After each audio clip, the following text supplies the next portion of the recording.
Hello, ರಮೇಶನ್ ಮನೇಲಿರೋ ಕೋಳಿ ಸುರೇಶನ್ ಮನೆಗೆ ಹೋಗ್ಬಿಟ್ಟು ಮೊಟ್ಟೆ ಇಕ್ಕುತ್ತೆ.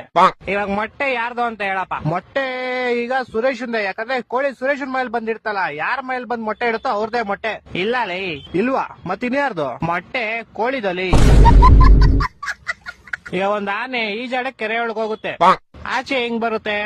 ಹೆಂಗ್ ಬರುತ್ತೆ? ಹೆಂಗ್ ಹೋಗಿರುತ್ತೋ ಹಂಗೆ ವಾಪಸ್ ಬರುತ್ತೆ. ಇಲ್ಲ ಲೇ, ಮತ್ತೆ ಯಾವ ಆಗ್ಬಿಟ್ಟು ಆಚೆ ಬರುತ್ತಲೇ?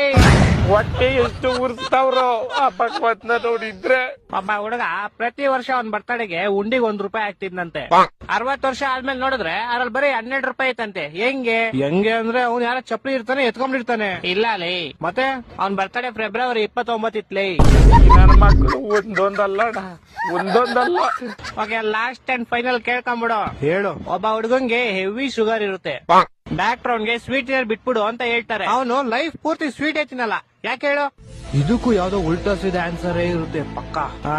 ಯಾಕಂದ್ರೆ ಅವ್ನ್ಗೆ ನಾನು ಹೇಳ್ತೀನಿ ಕೇಳು. ಹೇಳು. ಯಾಕಂದ್ರೆ ಆವಾಗ್ಲೇ ಹೇಳದ್ನಲ್ಲ, ಅವ್ನಿಗೆ ಶುಗರ್ ಇರುತ್ತೆ, ಡಾಕ್ಟರ್ ಇರ್ತಾರೆ, ಅದಕ್ಕೆ.